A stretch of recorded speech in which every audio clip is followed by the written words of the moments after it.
people, what's up? मेरा नाम है Vishishta and I welcome you all to yet another session of the Hindu analysis. आज हम डिस्कस करने वाले हैं कि 13, 14, 15 और 16 दिसंबर को क्या क्या हुआ है। सबसे पहले starting with 13 December, the day we can not ever forget. Our very own chess champion, जो हमारे लिए तो ऑलरेडी चैंपियन थे बट उन्होंने अब दुनिया को भी दिखा दिया। Only nearly 18 years old, he has become the youngest world chess champion. अगर आपने इनके लास्ट मैच को फॉलो नहीं किया तो make sure you go to head on to YouTube and please ये लास्ट आप मैच देखें and I promise you going to get goose bumps. आपको चेस समझ में आता हो ना आता हो, you can understand those emotions, the way he runs to his father right after winning, the way he cries. Gukesh, I think, has always been known for his composure while playing, but the way he lost his composure for a little second there shows कि भाई किसी ने कितनी मेहनत की होगी इस जगह पर पहुंचने के लिए, जो आज इस जगह पर पहुंच के मतलब हमारे लिए this is happened for the first time. For him he has been dreaming about his whole life. तो किसी के जब आप सपने सच होते देखते हो ना, अपने सपने सच हो तब तो बहुत खुशी होती है, डेफिनेटली सबसे ज्यादा खुशी होती है। किसी और के भी कभी कभी हम सपने सच होते देखते हैं ना तो भी बहुत ज्यादा खुशी होती है, और खासतौर पे जब वो इंडिया का नाम रोशन करके आए हो। So this is what has happened, history was made, definitely history was made in the small island of, ये आपसे पूछा जा सकता है कि ये चैंपियनशिप कहाँ हुई थी जहाँ पे इंडिया के लिए हिस्ट्री वाज मेड। सेंटोजा नाम है इसका। On Thursday as D Gukesh became the youngest world chess champion ever after defeating Ding Liren. इनका भी नाम आपसे पूछा जा सकता है। He was the world champion before and he is a world known chess champion. आप अगेन चेस देखते हो या ना देखते हो, आप हो ही नहीं सकता आपने डिंग का नाम ना सुना हो। He is that level of famous and a genius of China. In the final game of their match, the 18-year-old from Chennai broke the record held by Russian Gary Kasparov. Again, third question, किसका record इन्होंने तोड़ा है? गुकेश ने किसका record तोड़ा है? तो Russia के एक थे गैरी कैस्परोव, जो पिछले 40 साल से ही was the record holder of being the youngest world chess champion. Gukesh ने इनका रिकॉर्ड तोड़ा है with his victory against the defending champion which came after 58 moves. Very important, Gukesh took his points tally to 7.5 points heading to a draw. अगर 14th game end होता draw में, a series of tie breaker games of speed chess were scheduled to be played on Friday. अगर ये भी draw, जो last match था, अगर उसमें भी ड्रॉ होता तो फिर फ्राइडे को एक series of speed chess matches were going to be held जिसमें फाइनली वर्ल्ड चैंपियन डिसाइड किया जाता, बट ऐसा नहीं हुआ। Very important, Gukesh is only the third Asian to win the world championship. इससे पहले इंडिया के Viswanathan Anand, who is now the mentor to Gukesh, was the first and Ding the second. Very, very, very important piece of information for you all. Gukesh is also the only 18th world champion in history. 18वें number के हैं, which dates back to 1886. That there have been only 17 undisputed, मतलब without any draw, undisputed world champions before him, puts into perspective the enormity of this achievement. इनसे पहले undisputed chess champions या world champions सिर्फ 17 रह चुके हैं, तो इससे समझ में आता है कि भाई इतने सालों में ये कितना बड़ा अचीवमेंट है। Gukesh campaign had begun on the wrong foot दो। स्टार्टिंग में जब स्टार्ट किया था तो फर्स्ट गेम ही वो हार गए थे, ये loss despite having white pieces. जो बेसिकली चेस में अगर आपको थोड़े बहुत रूल समझ में आते हैं तो वाइट पीसेस आपको हल्का सा एडवांटेजियस पोजिशन पे रखते हैं। सेकेंड गेम ड्रॉ था और third game he won to equalize the match at 1.5. तो उसके बाद finally his winning spree began. But yeah, again, a huge feat for India and many, many congratulations to all of you, all of us. Moving on to the next important news. Supreme court ने रोक लगा दी है या halt लगा दिया है सारे के सारे civil court cases, civil courts के ऊपर ऐसे कोई भी फ्रेश सूट्स रजिस्टर करने से या पास करने से order in pending cases seeking to reclaim temples destroyed by Mughal invaders in 16th century. धीरे धीरे करके ये ट्रेंड बन चुका है कि बहुत सारे सिविल कोर्ट्स में इस तरीके की पिटिशंस जा रही हैं जहां पर बोला जा रहा है कि बहुत सारी मस्जिदें ऐसी जगहों पे बनी हैं जहां पहले मंदिर हुआ करते थे और 16th सेंचुरी में जो मुगल इन्वेडर्स इंडिया में आए थे उन्होंने तोड़ के वहां पे मस्जिदें बनाई हैं या मॉस्क बनाए हैं.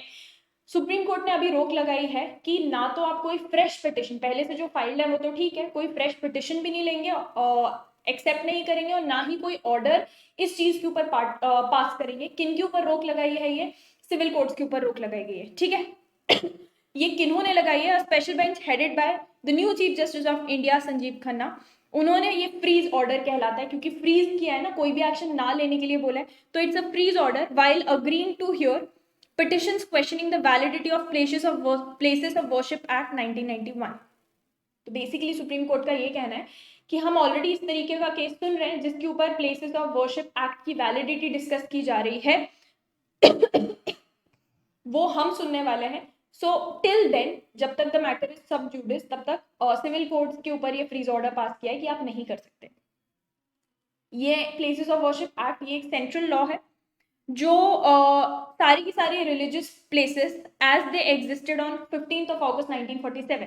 तो 15 अगस्त 1947 को जिस रिलीजियस प्लेस का जो कैरेक्टर था, जो चर्च था, जो मॉस्क था, जो टेम्पल थे, उनके रिलीजियस कैरेक्टर को प्रिजर्व करता है ये act.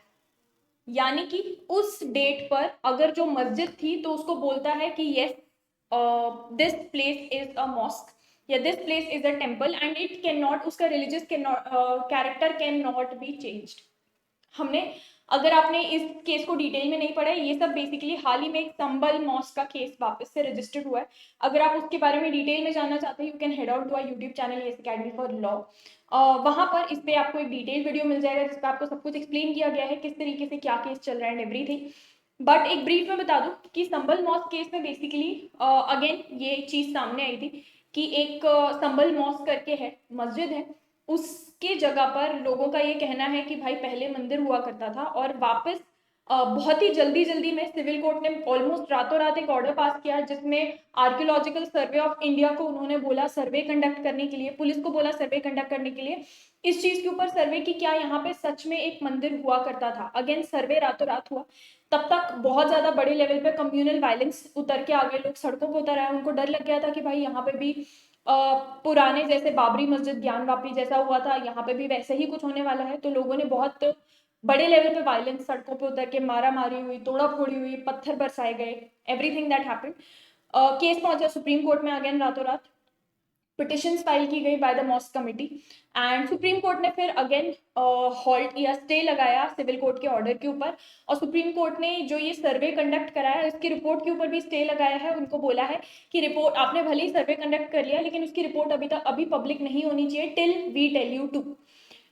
In the meanwhile supreme court ने बोला है कि हम इन पिटिशंस को तब तक सुनेंगे एंड देन वील डिसाइड। यहाँ पे places of worship act is the main act जिसके इर्द गिर्द सारी चीजें घूमती है, क्योंकि पिछला जो केस आया था ज्ञानवापी मस्जिद वाला, वहां पे सुप्रीम कोर्ट ने ही इस प्लेसेस ऑफ वर्शिप एक्ट में एक्सेप्शन क्रिएट करते हुए बोला था कि यस आप रिलीजियस जो भी बॉडीज हैं उनका कैरेक्टर आप चेंज नहीं कर सकते, लेकिन आप डेफिनेटली सर्वे कंडक्ट करा सकते हैं ये जानने के लिए, बेसिकली समझने के लिए या जानने के लिए कि सच में क्या यहाँ पे मंदिर हुआ करता था या क्या सच में यहाँ पे कोई और रिलीजियस कैरेक्टर का इंस्टीट्यूट हुआ करता था। तो सर्वे करा सकते हैं, survey does not mean changing the character, ऐसे सुप्रीम कोर्ट ने बोला था जिससे एक्सेप्शन क्रिएट हुआ था। ठीक है, चीफ जस्टिस ने ये क्लियर किया है कि जो ये सिविल कोर्ट के ऊपर रुकावट या बार लगाई गई है इसमें सारे के सारे ऑर्डर सर्वे करने के भी इंक्लूडेड है। मतलब अब सर्वे भी नहीं करा सकते जो रिलीजियस प्लेसेस हैं उनके प्रीमाइसेस के।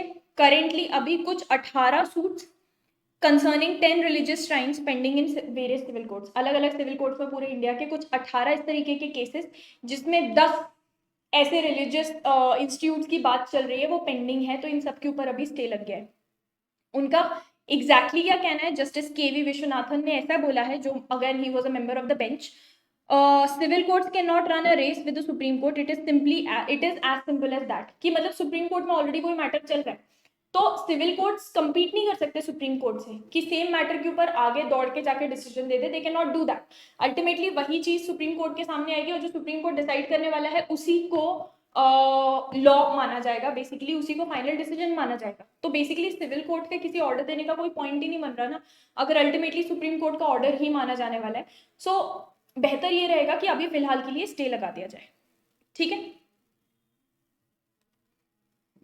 अच्छा नेक्स्ट, ये हम काफी टाइम से पढ़ रहे थे, दिल्ली में ग्रैप 4 गाइडलाइंस चल रही थी, कुछ टाइम के बाद फिर ग्रैप 3 लगाई, अब ग्रैप 4, ग्रैप का मतलब ग्रेडेड रिस्पॉन्स एक्शन प्लान, ये 4 स्टेजेस में होते हैं, पोल्यूशन से डील करने के लिए लगाया जाता है। ग्रैप 4 में कंप्लीट एक सॉर्ट ऑफ लॉकडाउन लगा था, जिसमें 10th 12th और बहुत ही जो एसेंशियल सर्विस प्रोवाइडर्स थे उनके अलावा घर से सरकार ने बोला था किसी को भी निकलने की जरूरत नहीं है because of this extreme level of pollution. Grab 2 थोड़ा उससे डाउन है, मतलब बेसिकली लोगों को घर से निकलने के लिए अलाउड है, लेकिन अभी भी बहुत सारे ऐसे व्हीकल्स, अभी भी बहुत सारी ऐसी इंडस्ट्रीज जहाँ से पोल्यूशन होता है उनको अभी भी बंद रखा है। तो सुप्रीम कोर्ट ने अलाउ किया है to relax the whatever restrictions were applied GRAP 3 में, तो उनको रिलैक्स करके अब स्टेज 2 पे ले आए, ग्रैप 2 पे, in the national capital region to continue after being assured that pollution was largely under control.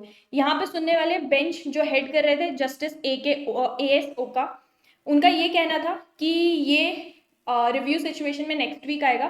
Court ने किसको CAQM, बहुत बार ये इस बार पेपर में डिस्कशन में आ चुका है, आपसे फुल फॉर्म पूछा जा सकता है, commission for air quality management को परमिशन दी है कि आप एक हाइब्रिड चला सकते हैं ग्रैप 2 का और एक ग्रैप 3 का higher form anti pollution measures, दोनों का एक मिक्सचर लगा सकते हैं आप यहाँ NCR रीजन में, और उस तरीके से you can govern the NCR region and deal with the pollution.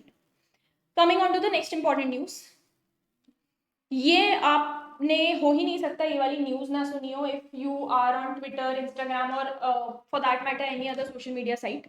तो आपने ये न्यूज सुनी ही सुनी होगी जहां पे बैंगलोर के एक techie he has committed suicide. What's different या unique in this case is कि उन्होंने एक वीडियो बना के, अच्छा खासा लंबा चौड़ा वीडियो एक्सप्लेनिंग हिज सिचुएशन, वो video he is made public, मतलब आप कहीं भी सर्च करें you will be able to find it although the IT cell is taking it down. और दूसरा, बहुत ही लंबा चौड़ा अच्छा खासा detailed suicide note he is left.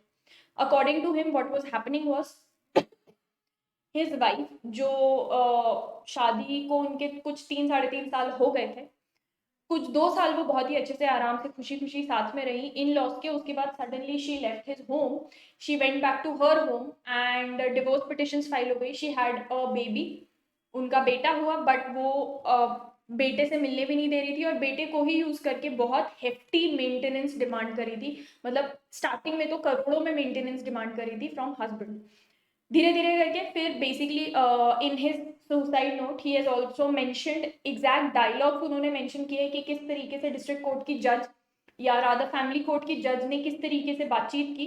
And basically उनका ये कहना था, एक सेंटेंस विच आई रिमेंबर एकदम एक्सप्लिसिटली, कि ये जो this guy he was asking, he was telling the जज कि मैम मेरे पास इतने पैसे नहीं है, मैं कहाँ से लाकर दूंगा।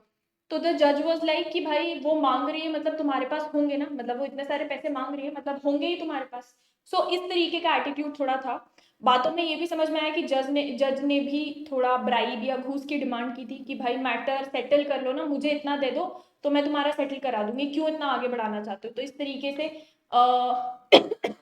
फिर धीरे धीरे करके हर फादर पास्ड अवे, जिनकी पहले ही डेथ हो गई थी, उसके बाद 1 साल तभी भी ये लोग साथ में रहे, and suddenly she filed a case on him against his entire family, ये बोलते हुए कि इसको इतना, इसके पापा को इतना त्रास दिया गया, इतना परेशान किया गया कि he passed away out of stress and all this mental trauma की वजह से उनकी डेथ हो गई। तो ये धीरे धीरे करके बहुत सारे केसेस, झूठे केसेस, ऐसा उनका कहना है, अलेजिडली फाइल किए गए, एंड वो इतना त्रस्त आ चुके थे कि ही डिडंट वांट कि उनके वजह से या उनके बेटे के वजह से his son was being used, a son who was barely 1 year old, उसको यूज किया जा रहा था कोर्ट में मेंटेनेंस या बड़ी बड़ी डिमांड्स करने के लिए from his family and out of his families wealth and जायदाद। तो ही सेड कि अगर मेरे मरने से एक स्टेटमेंट बाहर जाता है कि आदमियों की इस फैमिली कोर्ट में क्या हालत है, तो let it be this only, मतलब if this is what it takes then so be it. तो it's extremely sad and it's extremely extremely extremely on a very big level of failure of the system अगर ऐसा सच में होता आ रहा है। और हम काफी सारे केसेस पढ़ते हैं तो it's there is no denying कि ऐसे बहुत सारे केसेस फॉल्सली भी वाइफ्स फाइल करती है, क्योंकि हमारा इंडियन जस्टिस सिस्टम इतना ज्यादा इंक्लाइंड है टुवर्ड्स विमेन। अब देखो, यू कैन नॉट आर्ग्यू कि भाई इंक्लाइंड है टुवर्ड्स विमेन तो गलत बात है, क्योंकि women have been victims, women have suffered, that's why justice system इस तरीके का है। लेकिन a few women who misuse this justice system, if that has happened in this case, उसकी वजह से बाकी सारी औरतें जो एक्चुअली जेन्युइनली में सफ़र कर रही होती है, डोमेस्टिक वायलेंस की शिकार होती हैं, जो एक्चुअली हकदार होती हैं इस तरीके के मेंटेनेंस के लिए, उनके ऊपर भी सवाल उठता है, उनको भी झूठा करार किया जाता है। और मतलब I don't think there could be anything जो इससे बदतर औरत होने को यूज करना इससे बदतर हो सकता है, if all this whatever he has alleged is true. तो जैसे ही died, his in laws and his wife अपना जौनपुर का घर छोड़ के भाग चुके हैं, they have become no contact. So the mother in law and the brother in law of the techie, both दोनों ही फरार हैं, fled their home, even as Uttar Pradesh police said it was yet to receive any official communication from Karnataka.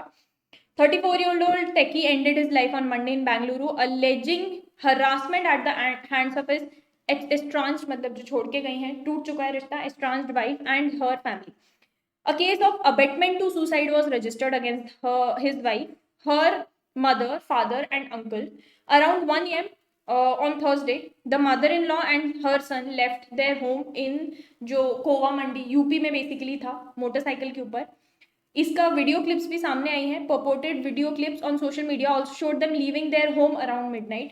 We are yet to, police का ऐसा कहना है कि हमें अभी तक कोई ऑफिशियल कम्युनिकेशन बैंगलोर पुलिस से आया नहीं है कि if we are to arrest them or not. तो basically right now police is not after them, but still they have fled their home, छोड़ के basically भाग गए। यहाँ पे जो वाइफ है वो दिल्ली में अपने बेटे के साथ रहती है, वहीं पे काम करती है, and according to her relatives ऐसा उनका कहना है। She got married in April 2019 और 2022 में उन्होंने एफआईआर फाइल की अपने हस्बैंड और इन-लॉज के अगेंस्ट, ये बोलते हुए कि ये डाउरी के लिए मुझे हरास कर रहे हैं। सो या दिस लास्ट लाइन, ये हमेशा आपने देखा होगा कि कभी भी इस तरीके का कोई आर्टिकल आता है तो एक छोटा सा मैसेज प्रोवाइड किया जाता है कि those in distress, if any kind of mental distress अगर कोई भी है तो प्लीज कॉन्टैक्ट। सो या if somebody is committing suicide इतने हरासमेंट के बाद, proper working guy, 38 years old if I'm not wrong, 34 years old, मतलब जीता जागता बेटा जो पढ़ाया लिखाया, बूढ़े माँ बाप का सहारा बना ही हुआ था, उनका एक भाई भी था। तो what he said in his letter was कि मैं नहीं चाहता मेरे वजह से मेरे माँ बाप का जो बुढ़ापा है और मेरे भाई की जवानी खराब हो, मैं ही नहीं रहूंगा तो मतलब जड़ ही नहीं रहेगी। और again he passed on a message कि भाई ऐसा ऐसा मेरे साथ हो रहा था। एंड सबसे ज़्यादा शर्म की बात यह है कि उनने ये कहा है कि मेरा इस कंट्री के जस्टिस सिस्टम के ऊपर भरोसा ही नहीं रहा है, which is extremely shameful. So yeah coming on to the next important news, Lok Sabha ने बिल पास किया है डिजास्टर मैनेजमेंट एक्ट 2005 को अमेंड या चेंज करते हुए।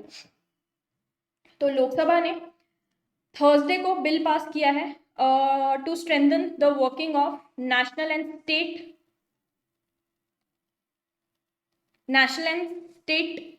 डिजास्टर मैनेजमेंट अथॉरिटीज, जिसमें सेंटर जो है उनका बहुत ज़्यादा ध्यान या स्ट्रेस इस चीज़ पर है, stressing that the legislation will help state governments deal with disaster better. अब हाल ही में जो लैंडस्लाइड वाला केस हुआ था बहुत ही बड़ा, उसमें बहुत ज़्यादा बड़ी लड़ाइयाँ हुई थी। स्टेट गवर्नमेंट बार बार केरला की स्टेट गवर्नमेंट डिमांड कर रही थी कि भाई फंड सेंटर हमको दे, तब जाके हम रिकंस्ट्रक्शन करें, तब जाके हम डिजास्टर मैनेजमेंट करें, तब जाके जो पीड़ित लोग हैं उनको हम पैसे दे पाए, फंड्स रिलीज होने चाहिए। इस लॉ के थ्रू स्टेट गवर्नमेंट काफ़ी हद तक they be well equipped to deal with disasters better. The house मतलब parliament basically, Lok Sabha cleared the disaster management bill 2024 by a voice vote. Several amendments moved by the opposition members were negated, pointing out that the state government had flagged बहुत सारी difficulties in implementing disaster management act जो 2005 में आया था। Union minister जो है हमारे नित्यानंद राय, उनका ऐसा कहना है कि ये जो नया वाला बिल है ये ना सिर्फ ओवरकम करेगा, बेसिकली उनको हेल्प करेगा, बल्कि ये मजबूत भी करेगा जो डिजास्टर मैनेजमेंट सिस्टम है उसको। तो ये जो बिल है सबसे पहले तो क्लैरिटी लाएगा और कन्वर्जेंस लाएगा कि जो भी स्टेक होल्डर्स होते हैं डिजास्टर मैनेजमेंट, वो आपस में मिलकर काम कैसे कर सकते हैं। दूसरी चीज, कोई भी डिजास्टर जब आता है ये कंट्री को, मतलब भले आप ऐसे नहीं बोल सकते एक स्टेट में डिजास्टर है, पूरी कंट्री को अफेक्ट पड़ता है इसका।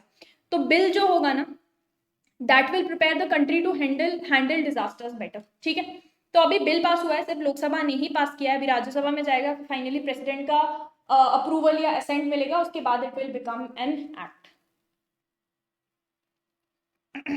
Coming on to the next important news,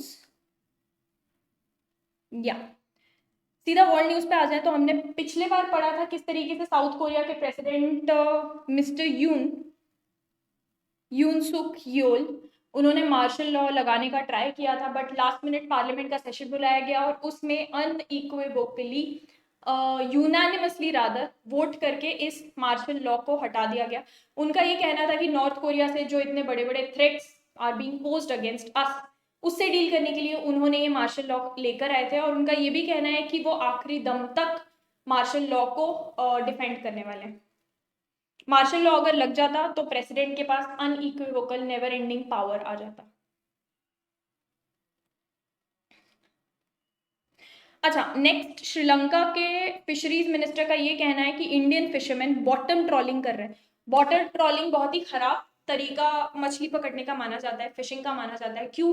क्योंकि बॉटम ट्रॉलिंग में एक बड़ी सी नेट लेकर आते हैं मछली पकड़ने वाली, उसको समंदर के नीचे से, मतलब आप सी बेड समझते हैं, समंदर के नीचे जो जमीन है अंदर, उससे घसीटते हुए लेके जाते हैं। तो बहुत सारे हैबिटेट्स, रहने की जगह जो मछलियों की होती है, बहुत सारे मिनरल्स, बहुत मतलब हर रिसोर्स ओशियन का खराब होता है, डिस्ट्रॉय होता है। तो बॉटम ट्रॉलिंग से मछलियां आप बहुत ज्यादा पकड़ सकते हो, लेकिन ये बहुत ही गंदा तरीका है एक, और ओशियंस को डिस्ट्रॉय करता है, हैबिटेट्स को डिस्ट्रॉय करता है। तो श्रीलंका के फिशरीज मिनिस्टर का ये कहना है कि इंडियन फिशरमैन जो है, जो नीचे वाले एरिया में, इंडियन ओशन वाले रीजन में फिशिंग करते हैं, वो बॉटम ट्रॉलिंग प्रैक्टिस करते हैं, और ये बहुत ही डिस्ट्रक्टिव तरीका है of fishing. Okay, coming on to the next important newspaper, बात करते हैं 14th को क्या क्या हुआ है।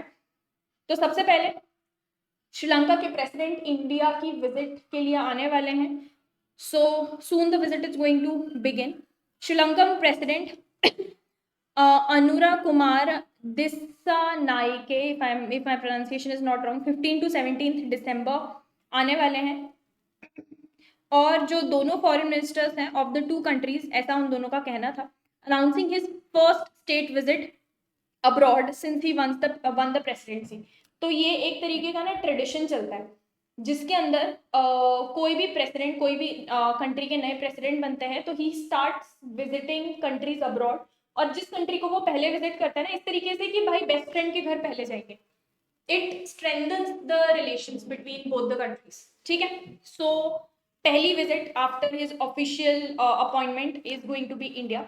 During his visit New Delhi में वो हमारी प्रेसिडेंट जो द्रौपदी मुर्मू है उनसे मिलने वाले हैं। बायलेटरल, क्योंकि दो कंट्रीज के बीच में हो रहे हैं इसलिए इनको बोला जा रहा है बायलेटरल डिस्कशंस होंगे प्राइम मिनिस्टर के साथ एंड अदर इंडियन डिग्नेटरीज जो भी हैं।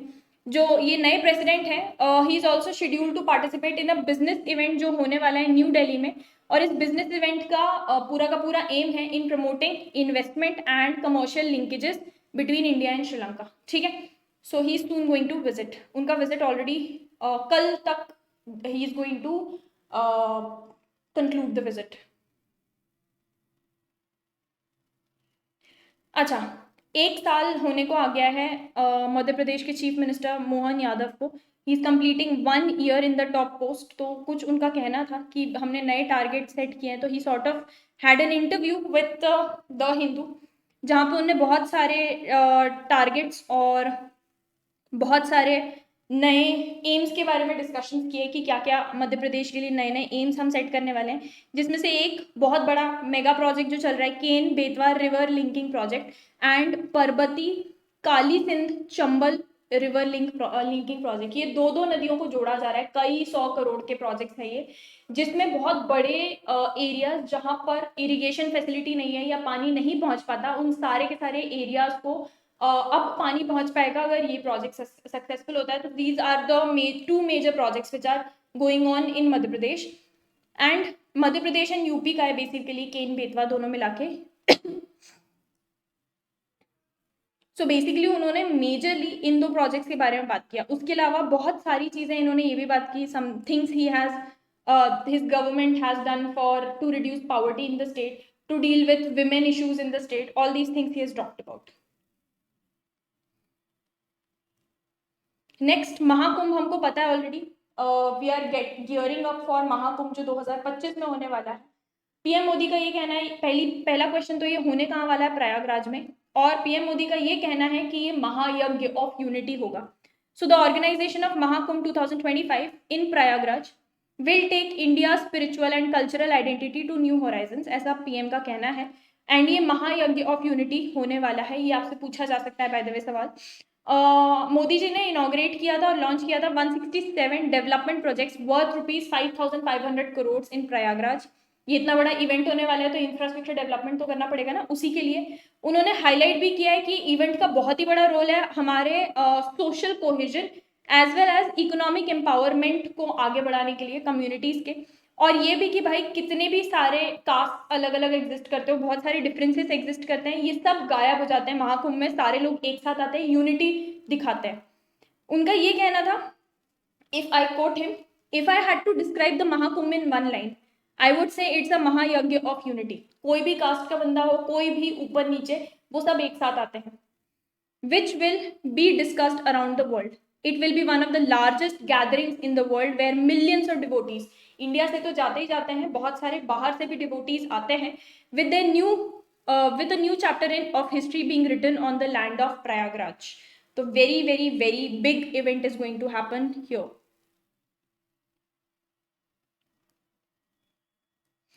अच्छा, coming on to the next important news, सीधा वर्ल्ड पे आ जाते हैं। और यहाँ पे क्रेमलिन बोले तो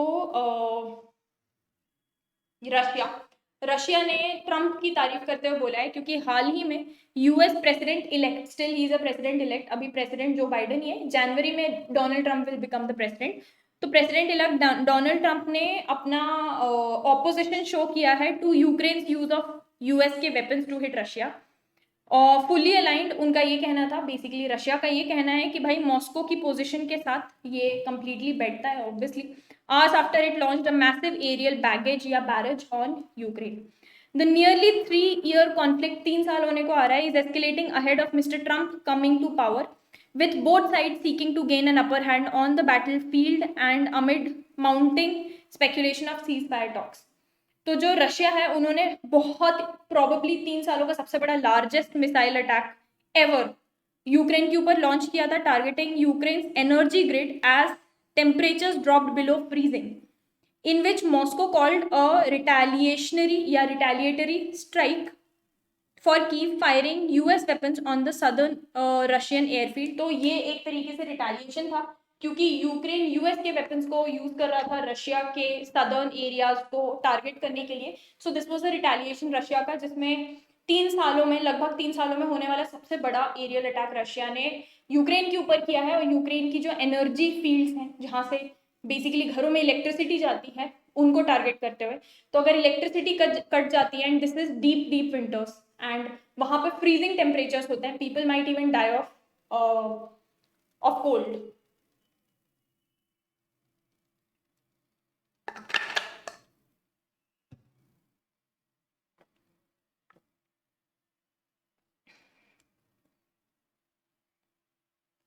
नेक्स्ट, फ्रांस के नए प्रेसिडेंट प्राइम मिनिस्टर बने हैं, जिनको प्रेसिडेंट चूज करते हैं। So French president Emmanuel Macron, उन्होंने सेंट्रिस्ट अलाय फ्रैंकोइस बेरो को अपना प्राइम मिनिस्टर चूज किया है in an effort to address the country's deep political crisis after a historical parliamentary vote ousted the previous government last week. पिछली government को parliamentary vote के through भाई literally kick out करके बाहर निकाल दिया, तो अब नए प्राइम मिनिस्टर चूज किए गए हैं इन अ होप कि इससे फाइनली पॉलिटिकल स्टेबिलिटी आएगी। आपसे सीधा सीधा नाम पूछा जाएगा कि नए प्राइम मिनिस्टर किनको चूज किया गया है, Francois Bayrou. Okay, coming on to the next newspaper, यहाँ पे हमने पिछले बार पढ़ा था साउथ कोरिया के प्रेसिडेंट, उन्होंने बोला था नो मैटर व्हाट, मैंने जो डिसीजन लिया था of this martial law, I am going to stand by it. तो इन्होंने बोला भैया तुम मार्शल लॉ का स्टैंड बाय करो, हम तुमको ही हटा देंगे। So South Korean president was impeached, अपनी पोजीशन से उनको हटा दिया गया था through vote over martial law bid. तो South Korean law makers, parliamentarians, उन्होंने इम्पीच कर दिया प्रेसिडेंट यून सुक योल को over his failed martial law bid, with opposition declaring a victory of the people. Vote capped more than a week of intense political drama in the democratic South following mister Yoon's failed attempt to impose martial law 3 दिसंबर को, जो रातों रात उन्होंने try किया था. Hundreds of thousands of people took to the streets of the capital of Seoul in rival rallies for and against mister Yoon. तो कुछ उनके फेवर में भी थे, कुछ अगेंस्ट भी थे. लोग हजारों लाखों में लोग सड़कों पे उतर कर आए थे. इन अ टेलीवाइज्ड एड्रेस मिस्टर यून ने बोला कि he would step aside, but उन्होंने अपनी हरकतों के लिए बिल्कुल भी अपोलोजाइज नहीं किया. And he said whatever he did for the betterment of his country. Next यहाँ पर commission of inquiry on enforce disappearance, जो कि बांग्लादेश की इंटरिम गवर्नमेंट जो चल रही है मोहम्मद यूनुस के अंडर, उन्होंने एक रिपोर्ट रिलीज किया और उन्होंने शेख हसीना के ऊपर, एक्स प्राइम मिनिस्टर जो हैं, उनके इन्वॉल्वमेंट को हाईलाइट किया है कि बांग्लादेश में जो लोग डिसअपियर हो रहे हैं, individuals, disappearance of individuals during her tenure, और उसके ऊपर, उसके लिए ब्लेम उनके ऊपर डालते हुए यहाँ कमिटी ने अपनी रिपोर्ट जारी की है.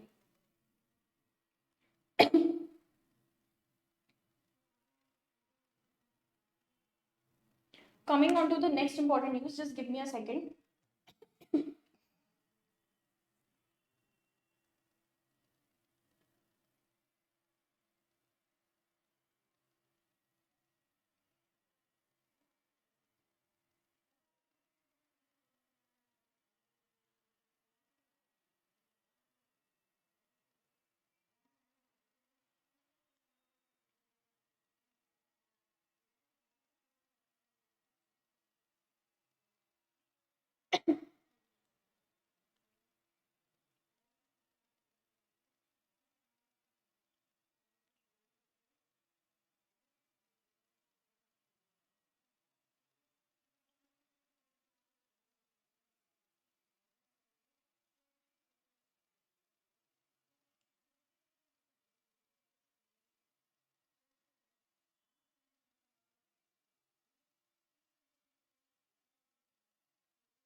Yeah, sorry. So, yeah, coming on to the next important news. यहाँ पे मोस्टली इस पेपर में आप देख रहे हैं पॉलिटिकल न्यूज ही ज्यादा है.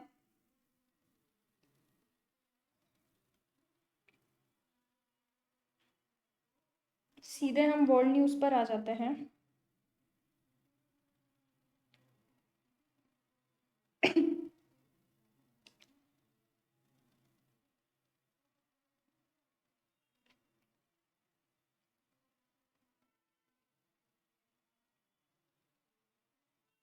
हाँ, जॉर्जिया ने नए प्रेसिडेंट को चूज किया है. सो जॉर्जिया, वहाँ की रूलिंग पार्टी, उन्होंने इंस्टॉल किया है far right loyalist as president in the controversial elections. वहाँ पे भी काफी कंट्रोवर्शियल हो रहे थे process amid deepening constitutional crisis and weeks of mass pro-European Union protests.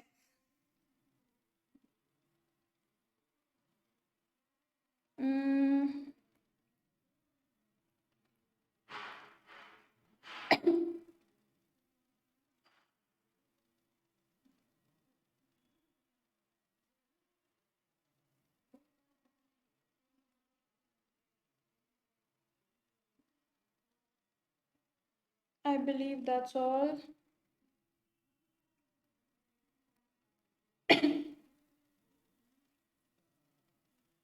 हाँ, नेक्स्ट आम आदमी पार्टी ने सैटरडे को अपना 4th और final list of candidates release किया है, जो नए दिल्ली असेंबली के पोल्स आ रहे हैं उसके लिए. और पार्टी के जो चीफ हैं अरविंद केजरीवाल, उनका कहना है he is also going to contest from New Delhi, ही उनकी कॉन्स्टिट्युएंसी है. वाइल जो अभी चीफ मिनिस्टर हैं Atishi has been repeated from कालका जी. तो आपसे दोनों की ही कॉन्स्टिट्युएंसी पूछी जा सकती है. मेन बस यहाँ पे इतना ही इंपॉर्टेंट था. या अभी तक के लिए that's probably all from the most important news. And next session we are going to have on Friday. We are going to meet again on Friday. इसी तरीके के आपके बाई वीकली सेशन, यानी हफ्ते में 2 बार होने वाले सेशंस होते रहेंगे. और अगर आप दोनों सेशंस अटेंड कर लेते हैं तो एटलीस्ट द हिंदू पढ़ने की आपको जरूरत नहीं पड़ेगी. आई वुड नेवर से कि don't read newspaper. I am not that kind of a teacher कि जो मैं बोलूँ कि कंप्लीटली मुझ पर डिपेंड हो जाओ, या किसी भी टीचर पे डिपेंड हो जाओ for that matter. Student should always know where to study from, how to study, what to study. हमेशा मेरी कोशिश रहती है स्टूडेंट्स को इंडिपेंडेंट बनाने की, बट मैं इतना ज़रूर कहना चाहूँगी, आपको द हिंदू पढ़ने की ज़रूरत नहीं पड़ेगी, आप कोई भी और न्यूज़पेपर चाहें तो पढ़ सकते हैं, and it's an extremely important and a very good habit reading newspaper. लोगों को कई बार लाइफ में बहुत लेट रियलाइज होता है, लेकिन आप लॉ एंट्रेंस जैसे अगर एग्जाम्स दे रहे हैं तो वो आपको बहुत ज़्यादा हेल्प करेगा, even as once you enter law school. वहाँ पर भी आपको न्यूज़पेपर पढ़ने की आदत बिल्कुल भी नहीं छोड़नी चाहिए, because as a lawyer you are expected to know the most about what all is happening in the world. Okay, so I'll see you guys again on Friday. Thank you for joining me in today's session. This is Vishishta signing off. Bye bye.